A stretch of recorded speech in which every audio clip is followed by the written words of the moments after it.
Olá pessoal, tudo bem? Aqui é o professor Davi Militão, professor de História, para mais um vídeo sobre o tema Proclamação da República. Acompanhe comigo aí, por favor. Vamos lá, gente. Para nós finalizarmos esse tema, nós iremos ver as questões políticas, né? Outro fator que levará à proclamação e, de fato, como aconteceu a proclamação, através de um golpe militar. Então, vamos lá. É o seguinte, galerinha. Na década de 1870 surge o movimento republicano. O movimento republicano, lembrando, né? A ideologia republicana ela é totalmente diferente, divergente da monarquia. Na República, por exemplo, não tem rei no poder, né? A República, então, é totalmente antagônica à monarquia. E naquele momento vão surgir nos principais centros urbanos do Brasil, leia-se Rio de Janeiro e São Paulo, movimentos republicanos. E aí, esses grupos, né, que eram pertencentes, por exemplo, à classe média brasileira, que eram advogados, engenheiros, médicos, militares, né, oficiais do Exército Brasileiro, esses homens, essas pessoas, essa classe, ela dá origem ao nosso movimento republicano. E aí, o que eles defendiam, né, naquele momento, basicamente? A abolição da escravidão, então eles queriam a libertação dos escravos, sim, eles eram abolicionistas, ok? Como republicanos, eles não aceitavam a manutenção do trabalho escravo, eles entendiam a escravidão como algo antigo, como algo, né, do império, como algo da monarquia.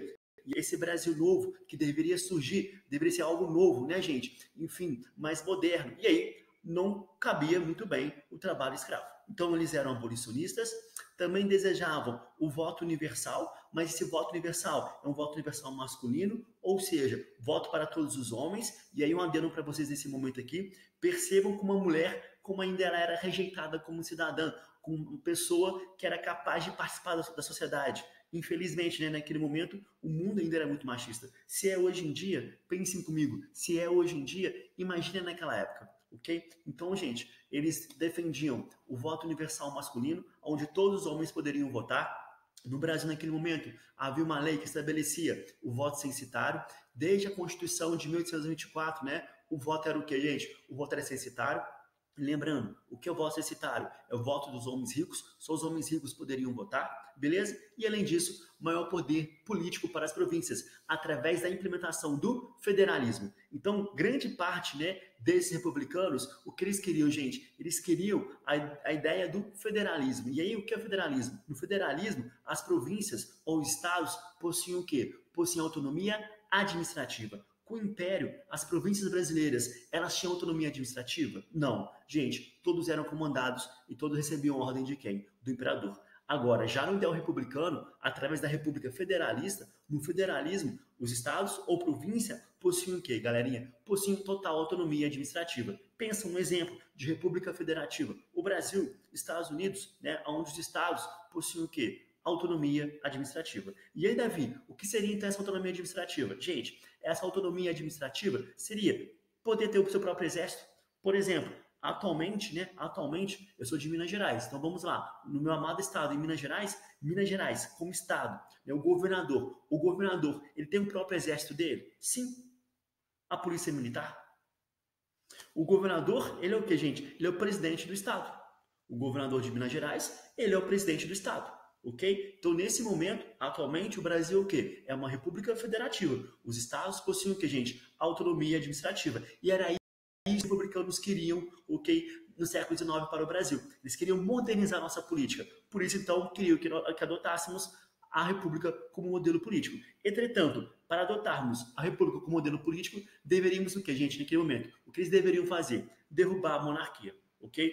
Que não era algo tão fácil assim, né? Então percebam, na década de 1870 surge no Brasil um forte movimento republicano. Grande parte desse movimento republicano ele foi criado nos principais centros urbanos, como por exemplo São Paulo e Rio de Janeiro. A classe média brasileira, né? Advogados, engenheiros, médicos, militares, a burguesia industrial, sim, aqueles burgueses que tinham, né, vontade, que tinham desejo de investir em indústrias, aqueles homens que queriam que o governo imperial olhasse melhor para eles. E aí, gente, lembrando, naquele momento, o governo brasileiro, Dom Pedro II, de fato, ele investe em indústrias? Não, não investiu. Coitado, antes do Mauá lá, né? O Mauá que levou, que propiciou o nosso primeiro industrial, fez com seus próprios recursos. Não houve auxílio, não houve ajuda do governo imperial ao Barão de Mauá. Né? O Barão de Mauá, o Irineu Evangelista de Souza.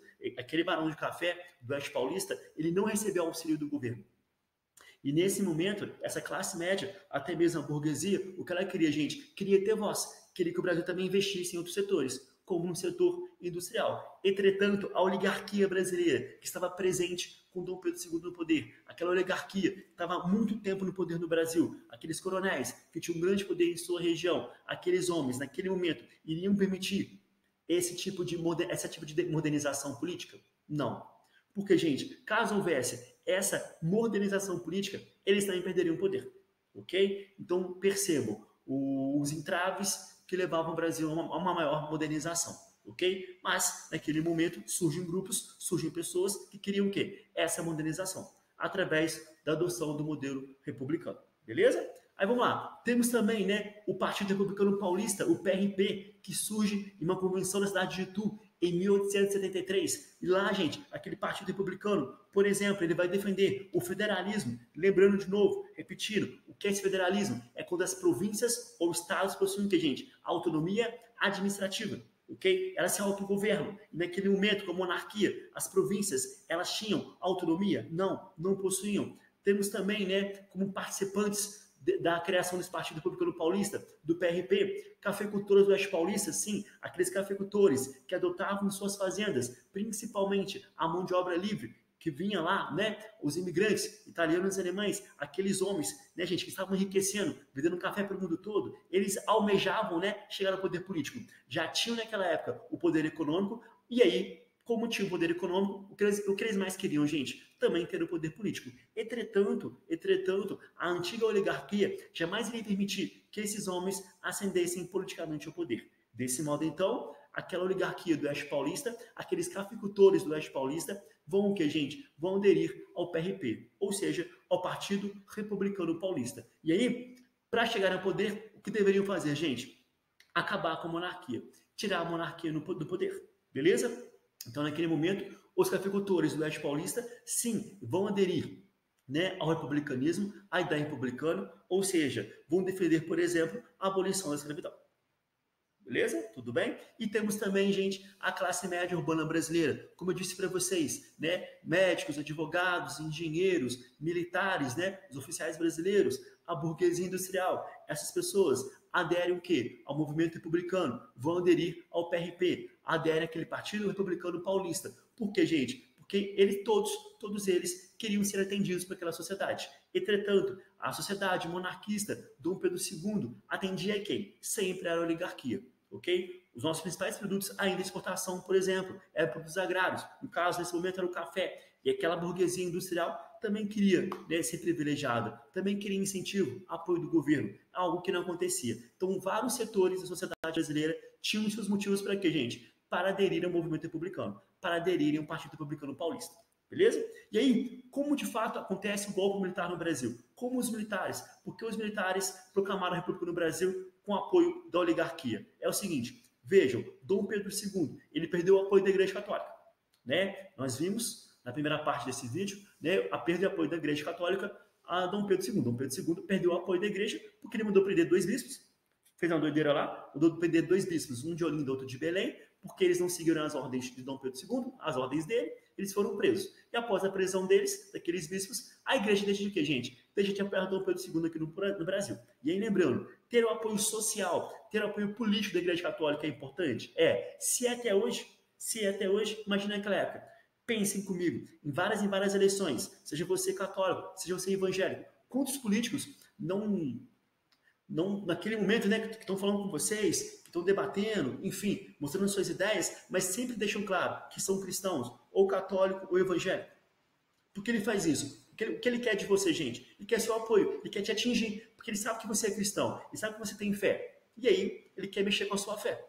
Então, naquele momento, a fé é muito importante. E quando a principal fé da época, que era a Igreja Católica, a principal religião da época, que era a Igreja Católica, ela deixa de apoiar Dom Pedro II, ele perde uma base de apoio muito importante. Ok? Também perdeu o apoio dos militares. Gente, perdeu o apoio das armas. Ele perdeu o apoio do exército brasileiro. Ele perde o apoio das armas. E naquele momento, como Dom Pedro II, né, perde o apoio das armas, conflito de quê, gente? De interesses. Aquele exército, o exército brasileiro, que era positivista, o que ele queria? Ter uma maior participação política no Brasil. Eles se consideravam os salvadores da pátria. Poxa, venceram a Guerra do Paraguai, lutaram pelo Brasil, lutaram pela nossa pátria. nos levaram à vitória. E aí, pós-guerra do Paraguai, o que eles queriam? Uma maior participação, obviamente, social e política. Entretanto, Dom Pedro II não permitia, gente, essa participação. Por exemplo, Dom Pedro II não permitia que esses homens falassem na mídia, né? Em vários momentos, aquelas pessoas, aqueles militares, aqueles oficiais de alta patente, ok? Sempre reclamavam na mídia, né? Um exemplo, quando o tenente Sena Madureira falou um jornal criticando a prisão de um jangadeiro nordestino, né? Um jangadeiro lá no Nordeste brasileiro, do Ceará, ele foi preso por se negar a transportar escravos. E aí, após a prisão daquele jangadeiro, o tenente Sena Madureira, o tenente-coronel Sena Madureira, ele vai aos jornais, reclama, declara apoio àquele jangadeiro. E a gente, naquele momento, Dom Pedro II fica pé da vida com ele, transfere ele de localidade, enfim. Temos também outro caso também, lá no sul do Brasil. O Sena Madureira foi para o sul do Brasil, para o Rio Grande do Sul. Também lá no Rio Grande do Sul, o Marechal Deodoro da Fonseca, ele também vai, né, se pronunciar na mídia contra a monarquia, favorável ao fim da escravidão. Enfim, Dom Pedro II não gosta disso. Então, gente, sempre nós tivemos embates, ok, entre império e militares. E aí chega um momento que aqueles militares cansados, ok, de não ter um apoio de Dom Pedro II, deixam de apoiar. Então ele perdeu o apoio da Igreja Católica, ele perdeu o apoio dos militares e também perdeu o apoio de quem, gente? Da oligarquia brasileira. E aí aqueles oligarcas, ou seja, aqueles grandes proprietários de terra, deixaram de apoiá-lo. Como isso acontece? Nós vimos isso no último vídeo, sobre a questão, né, escravista. Aos poucos, a oferta de mão de obra escrava foi sendo o que, gente? Foi sendo diminuída para aqueles homens, para aqueles senhores da terra, né? Desde a Lei Elizabeth de Queiroz, passando a Lei do Ventre Livre, sexagenários e culminando na Lei Áurea. A Lei Áurea é assinada lá no dia 13 de maio de 1888, né? A princesa Isabel, ela assina a Lei Áurea, liberta todos os escravos. E aí, lembrando, né? Quando aqueles escravos foram libertados, não receberam ajuda nenhuma, apoio nenhum, ok? Não tinha um projeto para ajudá-los, para recebê-los, né? Para melhorar a vida de todos. Enfim, nós veremos mais à frente que isso tem consequências, e como tem consequências para a nossa atual sociedade, até hoje tem consequências. Depois para a República, quando a República nasce, tem consequências graves, e veremos isso depois, ok? E, obviamente, hoje em dia, né? Nem precisa falar sobre isso. E aí, queridos, o que acontece? Aquela oligarquia que apoiava Dom Pedro II, lembrando, parte dela, a oligarquia do Oeste Paulista, não apoiava Dom Pedro II. Aquela oligarquia que era republicana, que pertencia ao PRP, o que ela queria, gente? A libertação dos escravos. Ela queria adotar, de fato, e já adotava em suas fazendas, em seus territórios, em grande maioria, a mão de obra o quê? A mão de obra livre. E aí, aquela oligarquia, então, do Oeste Paulista, apoiava a abolição, entretanto a restante não apoiava. Por quê, gente? Porque aqueles senhores tinham uma grande quantidade de escravos em suas fazendas ainda. E aí o que eles queriam? Eles queriam ser indenizados. Mas após a abolição da escravidão, após a Lei Áurea, como eles não foram indenizados? Eles sentiram o quê? Traídos. A princesa Isabel assina a Lei Áurea, beleza, libertou aquela mão de obra, entretanto aqueles fazendeiros ficaram o quê, gente? Sem indenização. Sentiram o quê? Se sentiram traídos. Poxa, eu sustentava, né? A ideia deles era essa mesmo. Eu sustento aquele escravo. Enfim, paguei por ele, comprei ele, enfim. Ok? E naquele momento, aquela oligarquia que apoiava Dom Pedro II deixa de apoiá-lo, né? E se tornam o que, gente? Republicanos de ocasião ou republicanos de 13 de maio. Então percebam isso. O Dom Pedro II perdeu o apoio da Igreja Católica, perdeu o apoio dos militares, perdeu o apoio da oligarquia. A classe média brasileira ansiava naquele momento, né? Como eu disse para vocês, militares, médicos, advogados, engenheiros, os burgueses, né, industriais, enfim. Aquela galera já ansiava por modernizações políticas no Brasil, por modernizações econômicas, algo que Dom Pedro II não promovia. Ele sempre travava. Okay? Ele sempre travava. Por quê, gente? Porque ele governava para quem no início? Para aquela oligarquia mais conservadora, que queria que o Brasil fosse um país agroexportador, mantendo o quê? A mão de obra escrava. Para tentar driblar essa situação, esses problemas, né? Essa falta de apoio da igreja, da oligarquia, dos militares, do exército brasileiro, da classe média, o Dom Pedro II vai nomear o Visconde de Ouro Preto para o seu ministério, e aí ele vai propor mudanças no Brasil, propor reformas no Brasil, e ele propôs, por exemplo, o fim da vitaliciedade do Estado, do Senado, perdão. E aí, como assim, Davi? O Senado não é mais vitalício? Sim. Antes, você se tornava senador e para sempre você era senador. Então, acaba, né, esse fim, né, do senador vitalício. Lembrando, por exemplo, a quem ele poderia atingir isso? Os cafeicultores do Oeste Paulista, aqueles homens que eram homens ricos, o que eles almejavam, gente? Almejavam poder político, ok? E aí Dom Pedro tenta modernizar a política brasileira, né, dando fim ao Senado vitalício, proposta, né, deles. Eliminação das atribuições políticas do Conselho de Estado, lembrando para que servia, né, o Conselho de Estado. O Conselho de Estado era um grupo de políticos que aconselhavam Dom Pedro II a usar ou não o poder moderador, ok? E aí naquele momento ele fala, ó, eu vou extinguir, eu vou acabar com o Conselho de Estado, ou seja, o que ele está falando para as pessoas? Eu não vou mais usar o poder moderador. Temos também, né, a liberação de culto público para outras religiões. Até então, naquele momento no Brasil, se você não fosse católico, por exemplo, se fosse protestante, barra, né, evangélico, atualmente fala mais evangélicos, mais os protestantes mesmo, que tinha naquele momento. Qual era a ideia? Se você fosse protestante, você até poderia professar sua fé, mas dentro de casa, não fora. Você não poderia promover cultos públicos, ok? Isso não era permitido, tá, gente? Somente em casa. Lembrando, isso foi estabelecido na Constituição de 1824, ok? A religião oficial do Brasil era o catolicismo. Você, né, que fosse de outra fé, tivesse outra fé, até poderia professar sua fé, mas dentro de casa, ok? Sempre dentro de casa. E aí, naquele momento, percebam, né, com a vinda de vários imigrantes para o nosso território, como, por exemplo, italianos e alemães, grande parte daqueles italianos, obviamente, eles eram católicos, entretanto os alemães não. Aqueles alemães, eles eram o que, gente? Protestantes. E aí aqueles homens chegavam no nosso país, chegavam no Brasil e percebiam que não poderiam mostrar a sua fé livremente. Então isso levou o quê? A conflitos de interesses entre, né, aquelas pessoas, né, aquela mão de obra e o império. Enfim, então percebam, o Dom Pedro, o que ele tenta fazer, gente, juntamente com o Visconde de Ouro Preto? Modernizar o Brasil. Entretanto, naquele momento já era o quê? Insuficiente. Porque era insuficiente, gente. O nosso parlamento, ele não aceitou. Por que não aceitou? A nossa elite estava o quê? Insatisfeita com Dom Pedro. Ele não aceitou as reformas. Tipo, já não te aguento mais. Ok? Não aguento mais a monarquia. Temos que mudar isso. E aí Dom Pedro II até tentou, mas não conseguiu. O Visconde de Ouro Preto depois foi dissolvido do cargo, ok? Não permaneceu. E aí, gente, grupos, né?